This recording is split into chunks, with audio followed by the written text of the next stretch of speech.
It's time for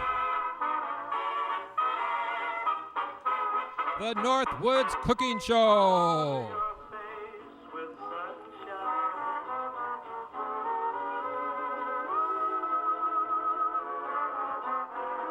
Starring Uncle Roy and Miss Callie, the troublemaking dog.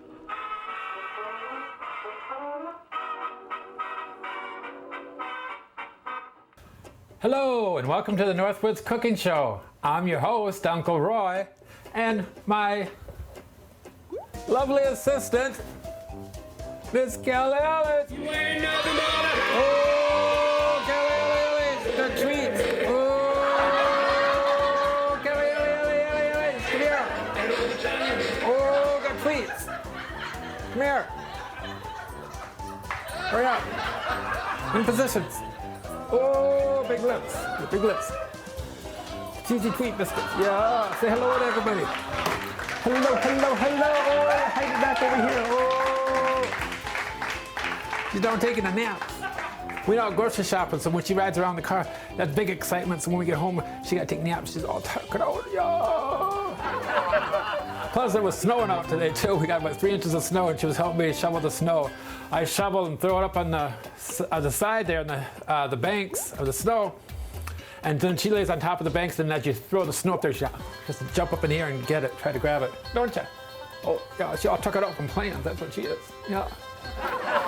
Well, anyway, on today's show, we're going to be doing our fans' favorites. Oh, Kelly, this is going to be nice.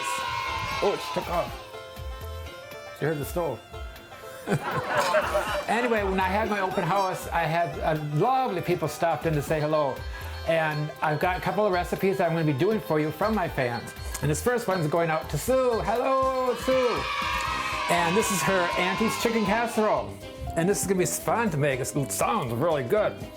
So we're going to try our best and see how we do it. But first of all, you're going to need preheat your oven to 350 and have a glass casserole dish. And of course, you always make sure you spray it. You don't want everything all sticky and gunky in there. And we need 3 chicken breasts. Now, I bought the chicken breasts at the store, and there just happened to be 3 in there. But they were as thick could be, big old honkers. So you want to make sure you pound those out. And I just put them in a Ziploc bag, leave the Ziploc part open, and then you can just take your cutting board or your hammer or your meat tenderizer, or rolling pins work good too. And just whack it out, whack it, and just pound those out nice and thin. You don't want them paper thin. You just want them so they're not so thick. You know, you just want them thin. I got them to about a quarter inch.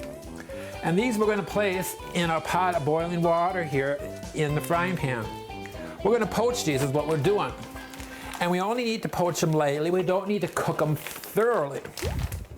But what this does is the poaching is going to help cook the chicken so that when you cook it with all the gravy and ingredients that we have in it, you're not going to run the risk of having undercooked chicken. And we all know how bad that is to have undercooked chicken. Don't save this bag, throw it away. That one we ain't going to save. And I always take and wash my hands after handling chicken especially. You always want to do that.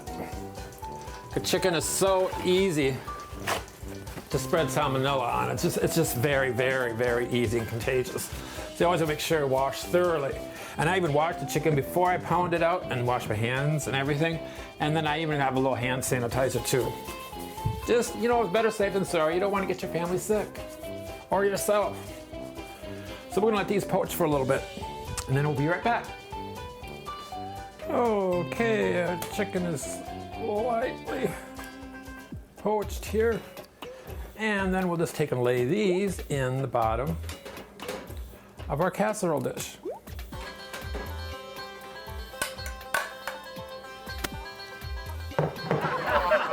Next, we're going to, in asparagus. You can use 2 cans of the canned asparagus, or you can use a pound of the fresh. And of course, you got to rinse these off. Ooh, almost forgot.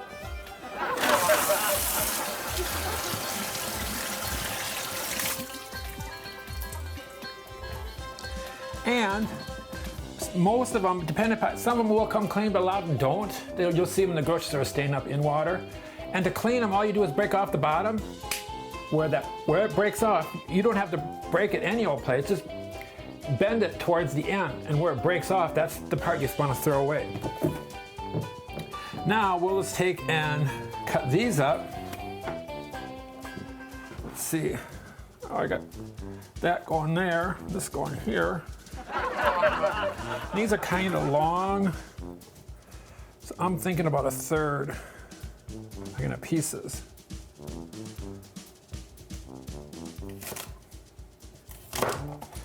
And we're gonna just lay this asparagus over the top of our chicken. And I'm just taking these full stalks and cutting it into thirds.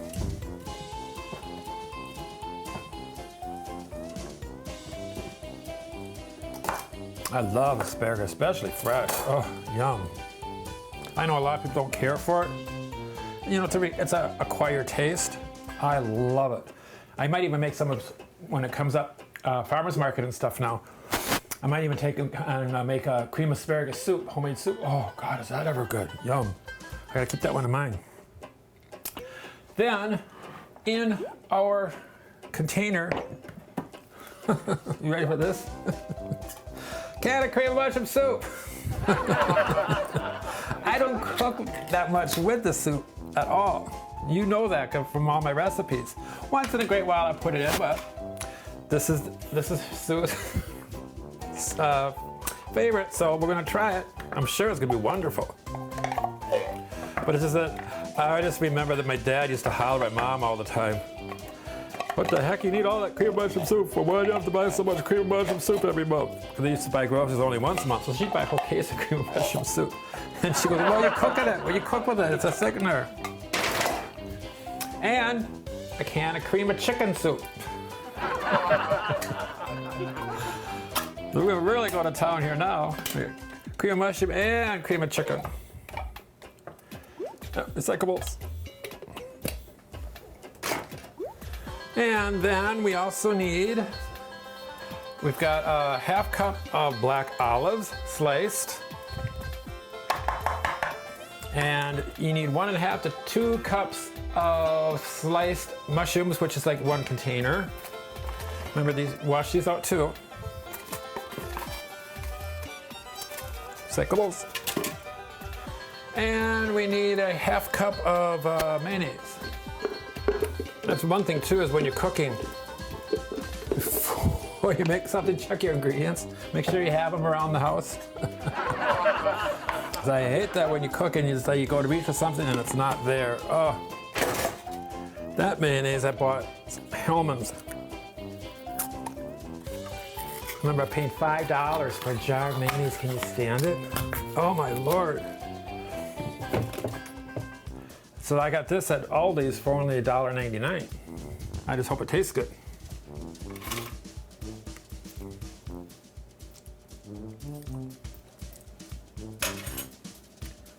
Mmm.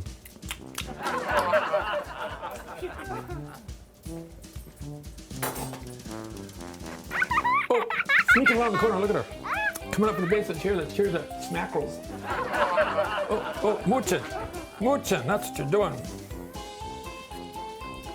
This tastes good. Good mayonnaise. That's a half cup. Mm.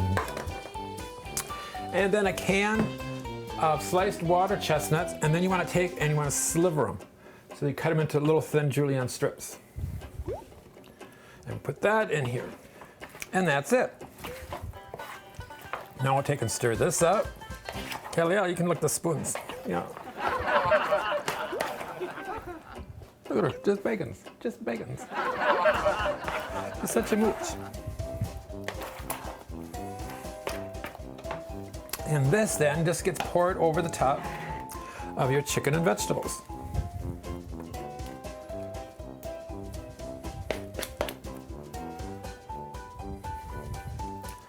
Ooh, Kelly, this is gonna make a nice little gravies. Yeah.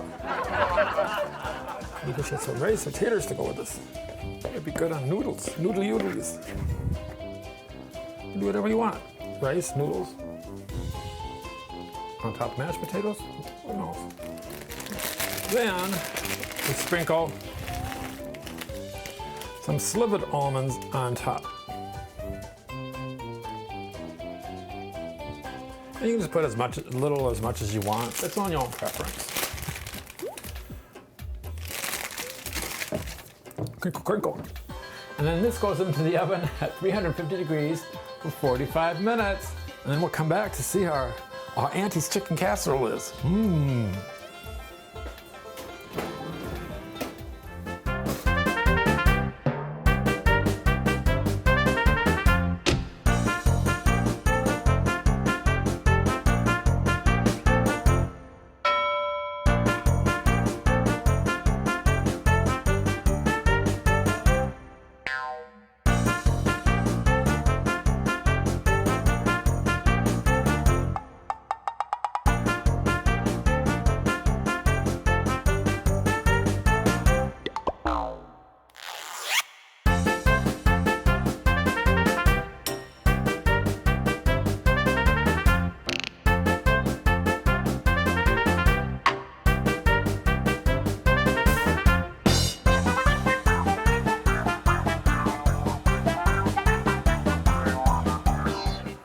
Oh, where you going? You gonna go hide? Just when I want to film, I just gotta go run and hide. Well, now we're gonna go on to our next recipe. This is from the Lider family. L-I-E-D-E-R, Liders. This is from the Lider family. They showed up at the open house. The whole family, the mother and father and the two sons. They were about, I don't know, 10 and 12, I think they were. And even the boys watched the show. They loved Miss Callie Alley's. Too bad she couldn't make it to the open house. No, her master forgot to bring her. Oh, too bad. But anyway, the kids, they just love the show, and they love Miss Callie on the show, and they brought me this recipe, and it's their grandmother's rum cake. Ooh, this is gonna be different for me. But it's a Bundt cake, and they make it all the time for their kids and for the whole family for their birthdays. This is their birthday cake they make for each other. So we're gonna try and make this one too. And it's a very simple recipe to make. And it's doctoring up another mix. So what you want to do is have one package of a yellow cake mix.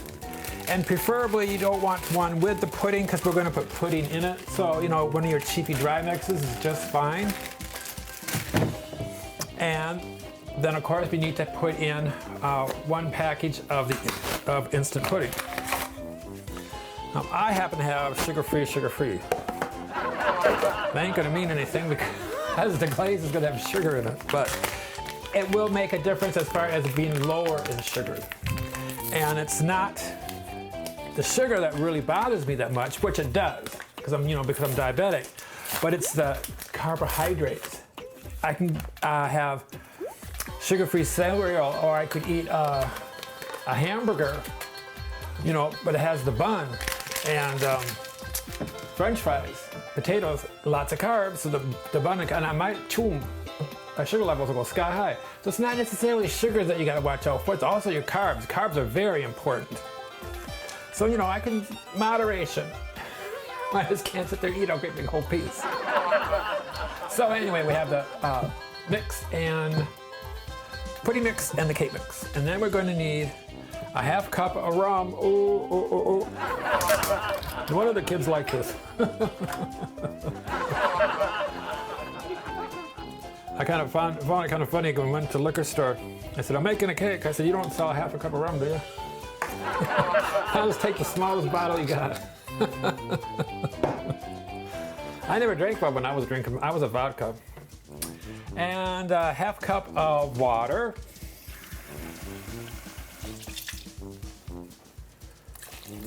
And a half cup of vegetable oil. Now, I can tell this is going to be a moist cake. Any recipe, like I said before, that has vegetable oil in it is going to make your cakes really, really moist. So I always like to do, if I do cake mixes, I like to find one that has oil, but you got to add oil to it. That really makes it moist. Water, oil, and then eggs. We need 4 eggs. And if you can remember, to try and crack them over the countertop, because cracking on the edge of the bowl, you run the risk of getting eggshells in your dough, more so than you do from wrapping it on the counter.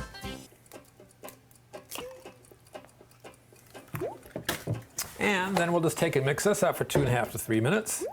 Start it on low just to get it moist, so you don't, you know, fly up with dry ingredients everywhere.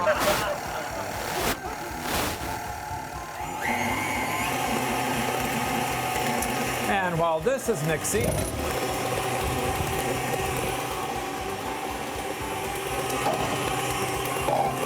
we need a 1/2 cup of chopped pecans.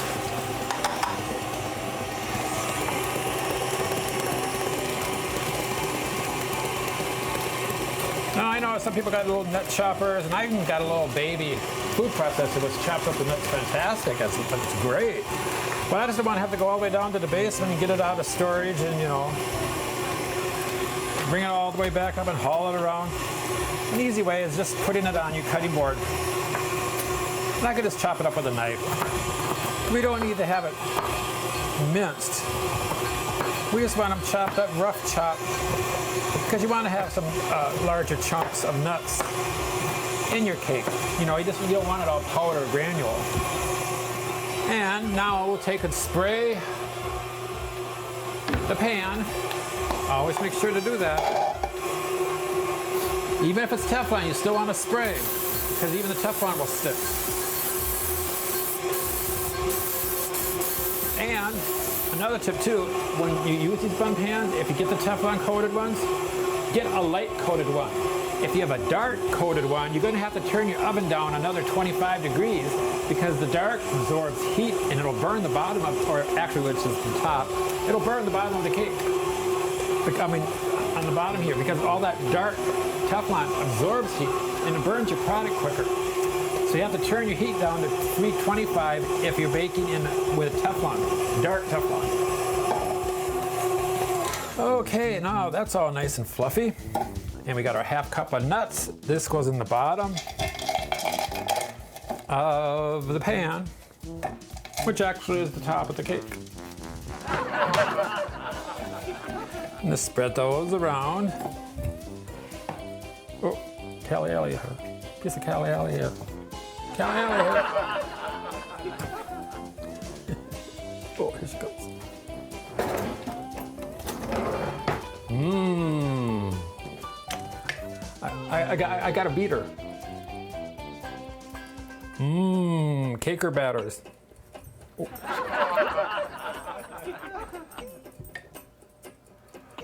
Oh, who that spying around the corner? Oh, mooching. Oh, lick the batter?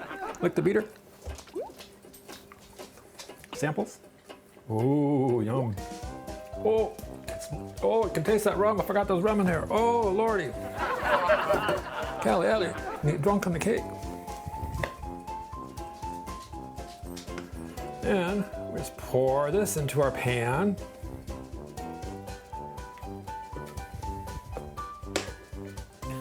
It's one thing when you don't drink and you've got it in your food, you can taste it a mile away because you're not used to drinking.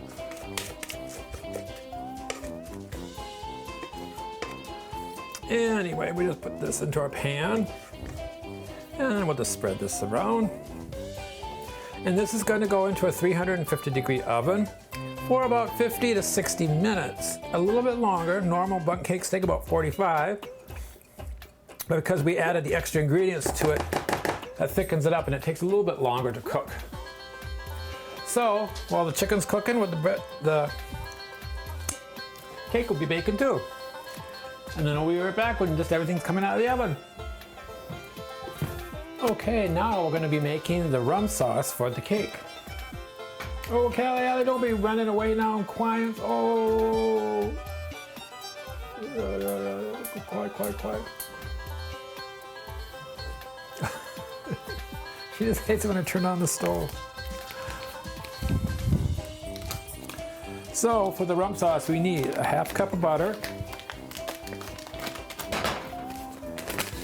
And we're going to bring this mixture to a boil, and then we're going to boil for about 2 to 3 minutes. That's according to our instructions. A cup of sugar, a half cup of water,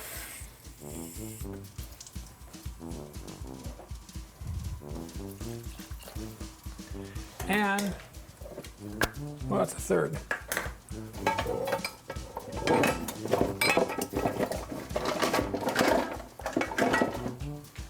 A quarter cup of rum. Oh, Kelly, you're gonna be tipsy when you eat this. Warming the cake and warming the glaze. Ooh. Then we'll just mix this up and let this come to a boil. And then I'll cook it for 2 to 3 minutes. So when this gets all done, then we're just gonna let it cool a bit, because you gotta let that cake cool too. You don't want a hot cake. You have to cool in the pan for at least 10 minutes. Then you can invert it onto your serving platter and let it cool completely. And then when it's cool, we'll pour the sauce on top of that. When this gets done, I'm just gonna turn off the heat and just let it sit there. It'll still stay warm and it's gonna cool off and eventually thicken up more than as it cools. Ooh, can't wait for this one. No, ooh, this will be good. She'll be back up. Treats. Oh, look at her, all ready for desserts. Now this is the rum sauce. Let it go to 234 degrees, which takes a lot longer than 2 or 3 minutes. But the result is a nice, thick, creamy consistency sauce. And I don't think you'd want to have a real thin, runny sauce. So this I'm just going to take and drizzle on all over the cake. Ooh, Kelly, look at all that. Ooh. Just let that run down the side. Ooh, ooh, ooh. Oh, beauteous. Oh, spilled. Samples. Oh.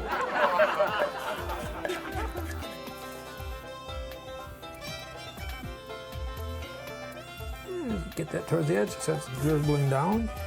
And then when this dries, it'll be a little clingy to the cake so it doesn't all drip down. That's the lovely rum cake. Grandma's rum cake. Well, I hope the leaders think I did good. Looks good. Kelly, we're gonna have to wait and try this one. Oh. Waiting for samples. Look at her. Oh, big one. Guarding the cake. And here's the dinner. We've got the dessert cake from Sue, or from the leaders, and I believe of course they were right with their frosting, their glaze. They did want it on more on the runny side. As mine dried from cooking it too long, it got to more caramelized, more crystallized. So cook the frosting as directed. Just let it boil for 2 to 3 minutes. And then it's going to be runnier. It's not going to get as crystallized as mine is. Mine was just cooked too long. But it's still really, really good. It's almost like crystal ginger almost. It's just real crunchy. And then here's Sue's aunt's chicken casserole. And this turned out really nice. That look good, Callie? Oh, she's right here, bacon, already drooling. Oh.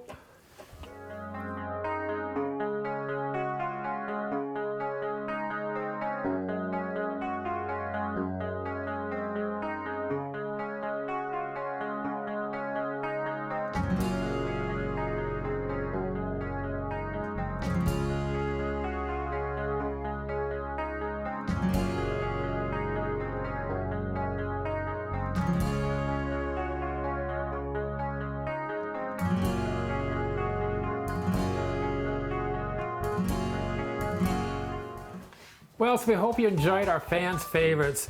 It was my fault on the frosting. I didn't overcook it, so you do need to cook it for only 2 to 3 minutes, not to the softball stage. Otherwise, it's going to crystallize. I mean, it's still good. It's like candy, isn't it, Callie? Yeah.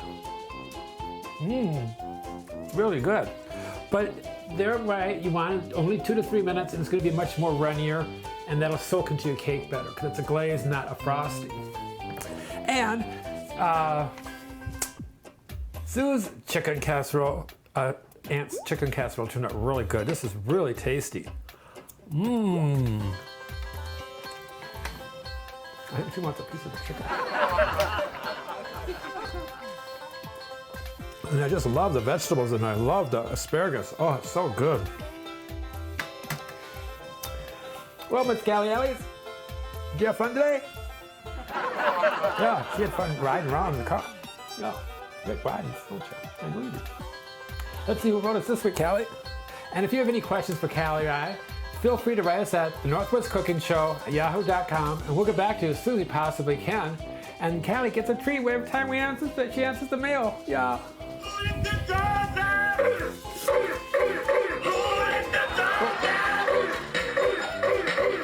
Oh, come, here, come here. Oh, take it on the both ways. Piece of chicken. Oh, look at there. Oh, yeah. Oh,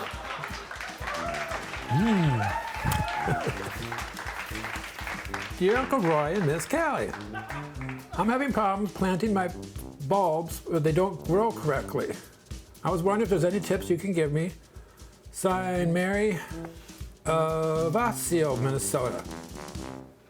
Well, thanks, Mary.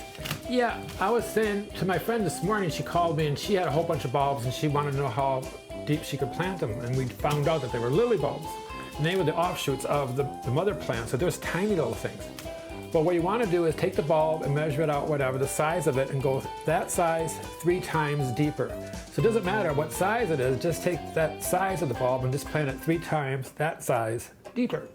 And that'll be just fine for your bulbs. People make the mistake of planting too deep, and you'll get all the green, the leaves will come up just fine, but then you don't get any blooms. And that's a very common mistake, because a lot of the plants like to be more shallower. You don't want to get too shallow, otherwise it's going to get top heavy and it'll fall over and uproot itself and die.